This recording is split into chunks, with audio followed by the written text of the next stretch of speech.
Hello everyone, in this video we're going to talk about what is vector and what is raster. Or raster versus vector. And I don't say versus in a battle against each other, because that's not at all what this video is about. One is not better than the other, and I will explain why. Firstly, in front of me we have a canvas with a little tiny black square. Now this canvas is 5 inches by 5 inches at 72 dpi. Now 72 dpi is okay if you're doing something web-based. But you need to make your thing, or your graphic, the exact size you need it to be. Well, I've decided this square is not big enough. Oops. This square is not big enough, and I'm going to make it bigger. Oh no. Oh no. Look at our square! Something happened! Oh no! Okay, this is every designer's nightmare. You make something and you've got to enlarge it, and you don't realize when you enlarge it that it's raster. Now, raster is any graphic or picture, any graphic, that's all-encompassing general term, is resolution dependent. Now, what that means is that whatever resolution it is when you make it, if it's not the proper size it needs to be, when you enlarge it, it will get blurry and fuzzy like the edges of our square here have done.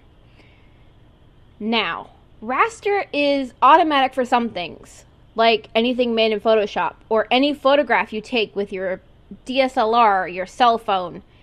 Those are all raster, because they're made up of pixels. And each pixel, depending on your resolution, how many pixels you have, each pixel is necessary to make the whole. Now, with our square here, it was really small and we made it really big. That's like if you take a picture with your cell phone and you want to have it printed at like 11 by 17 or something, 11 by 14, and it does this, and it gets blurry and fuzzy, or you took a picture with your cell phone and you want to blow it up to a banner. Please never do this. I don't care what cell phone you own, but please never do this. This will happen, and you'll have a very unprofessional looking banner, or whatever it is you're printing. Now, raster is good for some things. Raster is good for anything web-based. It is good for things like game design and virtual environments like Second Life or IMVU. These are web-based things, and raster is good for these kinds of things because it's not dependent on an actual physical size. It's simply a virtual size, I guess you could say. So virtually, you may have some issue like this square was really small and I made it really big, but then if I make it really small again, it looks better than it did big, but it's still, since it was so small when I made it, it's not really a happy camper. Now, that's raster. Now, vector is non-resolution dependent, or resolution independent, however you want to say it. It doesn't require a DPI like raster images. Vector images you'll find with company logos, you'll find with anything designed in Illustrator or InDesign. 9 times out of 10, anything professionally based will be vector, for the simple fact that because if it's vector, you have a large range of things that you can use it for. You can enlarge logos for banners, you can rescale a letterhead, and you won't lose your quality. Now, this is Illustrator, and I have a little square here very similar to the one I did in Photoshop. And if I make it really big, this square is just as sharp, really big, as it was really small. Now, the downside to enlarging for vector-based items is if you have an effect or a stroke or something of that nature on your graphic, you will have to adjust that. But everything else will be just as smooth and just as pretty as it was the moment you designed it at 1 inch by 1 inch. this square is not 5 inches by 5 inches. The artboard is, but you'll use vector for anything that needs to be printed. Brochures, letterheads, business cards, anything that's designed in Illustrator or InDesign will automatically be vector based. Now, when you save as JPEG, it automatically makes it raster. So please beware for that. Save as PDF as often as you can when it comes to print-based items that are vector, because it will save you so much time. So much time. Unless it's really large and you're not so worried about it, I would say save it as a PNG, not as a JPEG. Please don't save it as JPEG. JPEG hurts. I mean, yes, I'll rant about it in another video. But vector, like I said, is really good for brochures, for letterheads, for banners especially. And the reason I say vector is used for logos is because when your company has something on a business card, your logo on a business card, and then has your logo on a banner, these two things are significantly different in size, but the logo is still clear as day.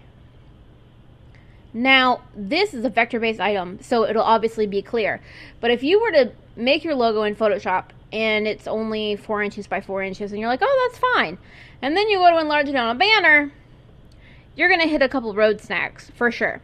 You're going to realize that it looks really pixelated and very unclear.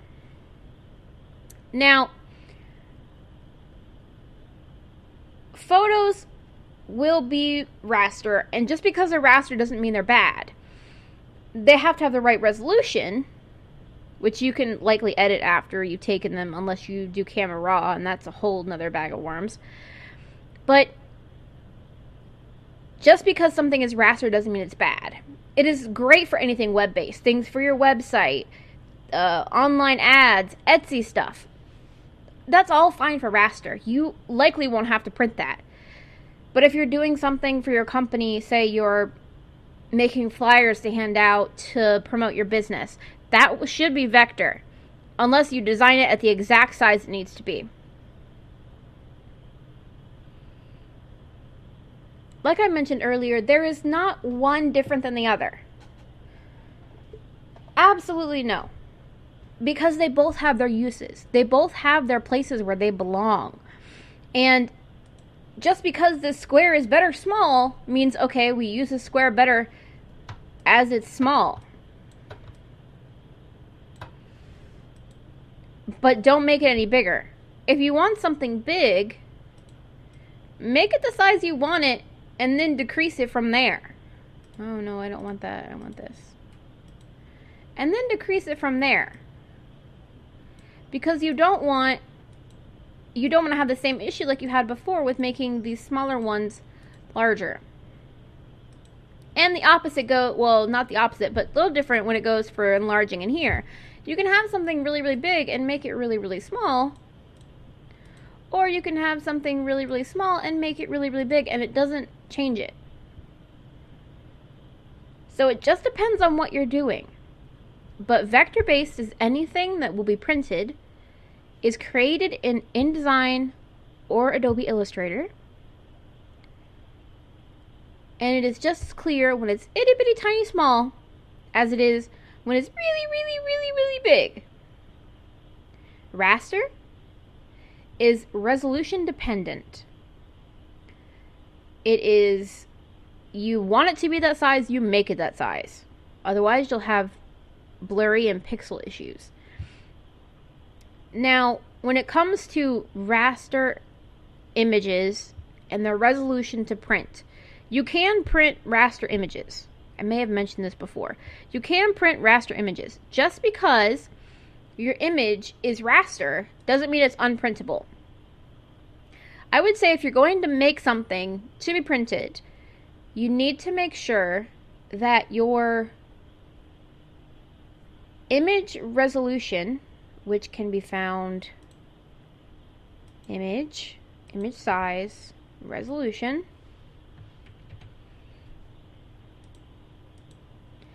is, when you make your document, is, I would say 150 and above. 150 is cutting it a little close. I would say, to be safe, 175 and above. I'd say 300 at the highest. I tend to do about 250 depending on what it is and how much there is in it if I'm doing it in Photoshop. A lot of my speed paints, which previous video, I do them at a high resolution because there is a chance they will be printed or that I'm putting them on my Redbubble. So I need to make sure that the resolution will be fine so when it gets blown up, it won't be pixelated. Also, you want to make sure that if you're doing web-based things, anywhere from about 72, which is this, when you open Photoshop, that is what it defaults at to make a new document.